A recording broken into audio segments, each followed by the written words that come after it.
En Corée, aimer est presque un crime. Entre contrats millionnaires, fans possessifs et une presse qui transforme le moindre geste d'affection en spectacle, beaucoup de couples de célébrités ne survivent tout simplement pas. Derrière les scénarios de contes de fées se cachent des histoires étouffées par la célébrité. Des amours qui sont morts sous le poids de l'opinion publique. Aujourd'hui, tu vas découvrir les 5 couples d'acteurs coréens qui ont rompu à cause de la pression du monde entier.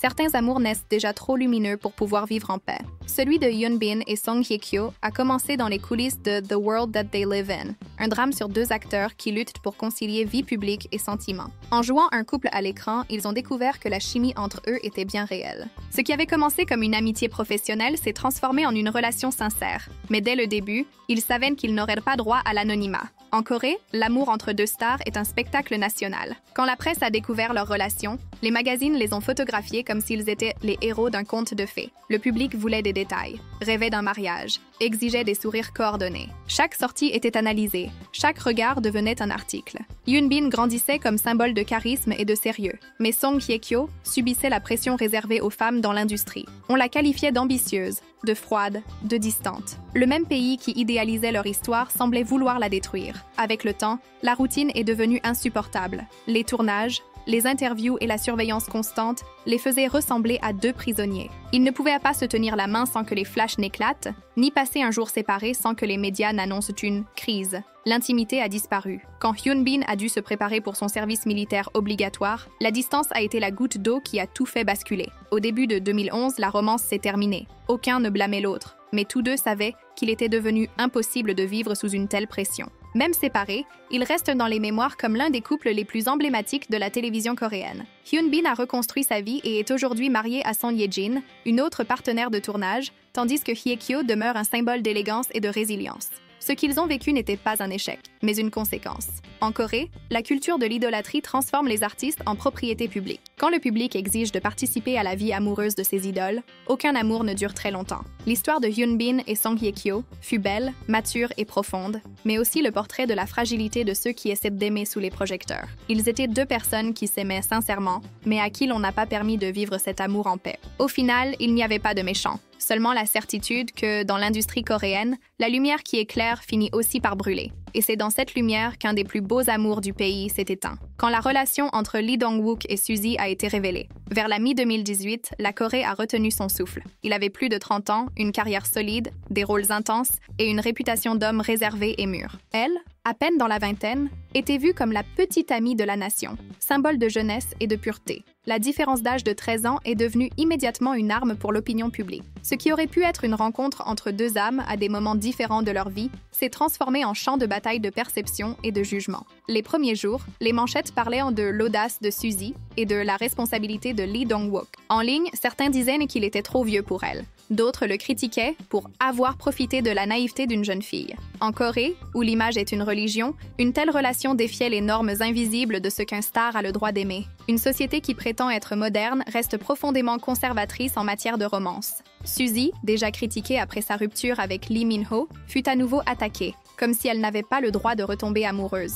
Ils ont essayé de garder l'équilibre. Ils se voyaient discrètement dans des cafés, dînaient loin des caméras, tentaient de cultiver quelque chose de simple. Mais la presse ne leur a laissé aucun répit. Les paparazzis les suivaient, les sites rapportaient chaque détail et les fans spéculaient. La différence d'âge revenait dans chaque titre, comme si c'était l'intrigue principale. Les réseaux sociaux se sont transformés en tribunal. Certains disaient qu'elle cherchait la stabilité, d'autres qu'il voulait paraître plus jeune. Entre ces extrêmes, la vérité s'est perdue. La relation n'a duré que quelques mois et la rupture a été annoncée poliment. Ils ont décidé de rester bons collègues, mais il suffisait de lire entre les lignes. Ils étaient épuisés. La pression était inhumaine et la différence d'âge, utilisée comme carburant par les médias, avait creusé un fossé d'attente. Lee Dong-wook devait sans cesse jouer le rôle du protecteur, tandis que Suzy était décrite comme trop immature pour lui. Aucun amour ne peut survivre à tant d'opinions. La séparation n'a pas été un conflit, mais un acte de défense. Il était impossible de maintenir quelque chose que tout un pays voulait interpréter. La société qui prétend encourager l'amour entre célébrités est la même qui le détruit par des jugements moraux.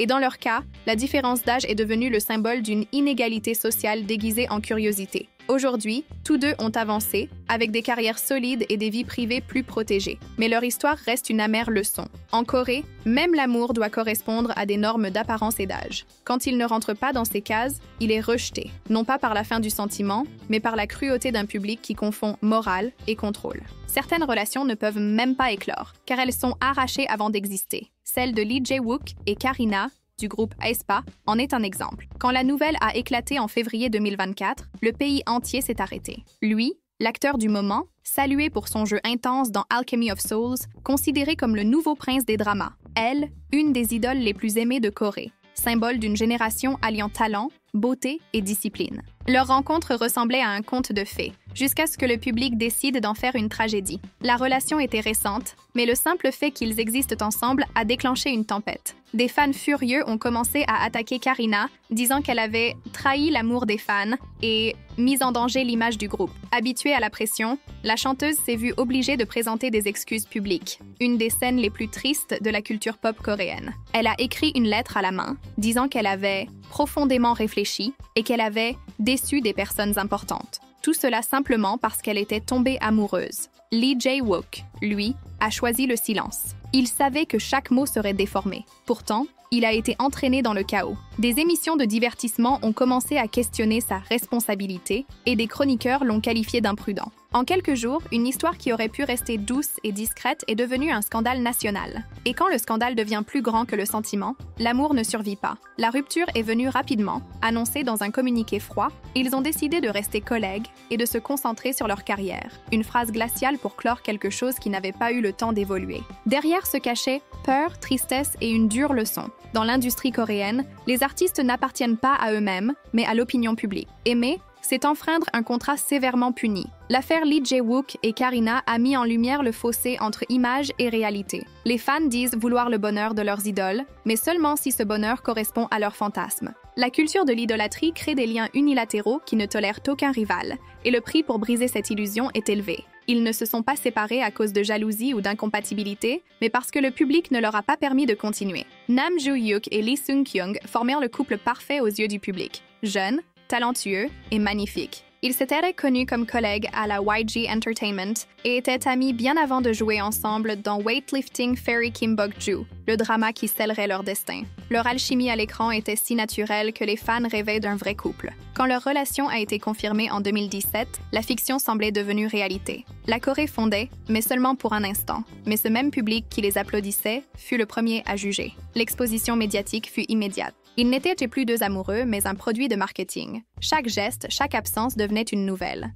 Les emplois du temps surchargés, les voyages, les tournages rendaient les rencontres difficiles. Nam Joo-hyuk montait en puissance, tandis que Lee Sung-kyung était sollicité par les grandes productions. La distance, amplifiée par le besoin de préserver leur image, a creusé des fissures invisibles. La presse, toujours avide, a commencé à spéculer. Il serait distrait, elle serait possessive. Aucun des deux n'a confirmé, mais le mal était fait. Quelques mois plus tard, la rupture fut annoncée. Ils sont redevenus de proches collègues. La Corée a accueilli la nouvelle avec indifférence, comme si la fin était inévitable. La vérité, c'est que la pression d'être le couple parfait a étouffé ce qu'il y avait de plus humain entre eux. Leur amour, né d'une véritable complicité, a été rongé par la nécessité de maintenir une image constante. Le public exigeait maturité et romantisme, mais refusait les erreurs et les pauses. Dans un pays où la durée d'une relation se mesure à l'engagement en ligne, la leur a duré plus longtemps que prévu, mais moins qu'ils ne le méritaient. Aujourd'hui, Nam Joo-hyuk reste l'un des acteurs les plus admirés de sa génération, et Lee Sung-kyung, une des actrices les plus charismatiques du pays.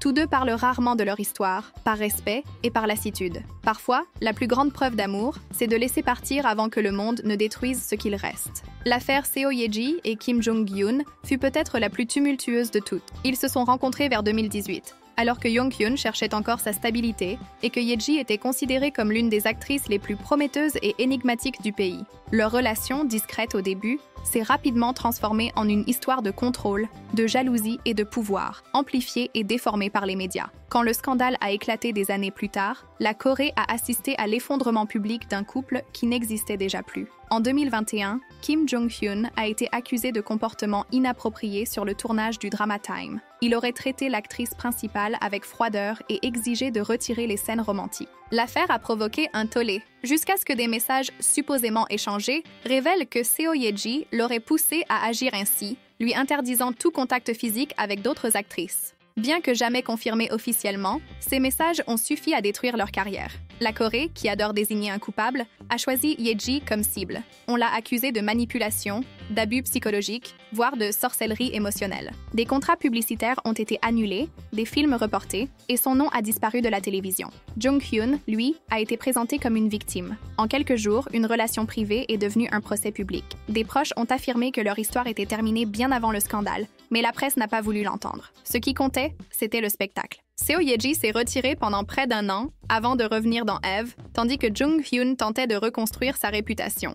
L'affaire a laissé une cicatrice profonde. Elle a montré à quel point la Corée est impitoyable envers ses femmes, surtout celles qui osent défier le modèle attendu. Plus qu'un simple scandale amoureux, leur histoire est le miroir de la cruauté du divertissement coréen. Une relation imparfaite est devenue une arme pour la haine collective, et les conséquences ont dépassé le domaine professionnel. Seo Ye-ji et Kim Jong-hyun ont été punis non seulement pour leurs erreurs, mais pour avoir vécu dans une culture qui transforme l'intimité en spectacle et le pardon en faiblesse. L'amour qui avait existé s'est perdu dans les accusations, les titres et le silence. Et à la fin, il ne restait que le souvenir de deux artistes engloutis par leur propre gloire et par un public qui semble se nourrir de la chute de ses idoles.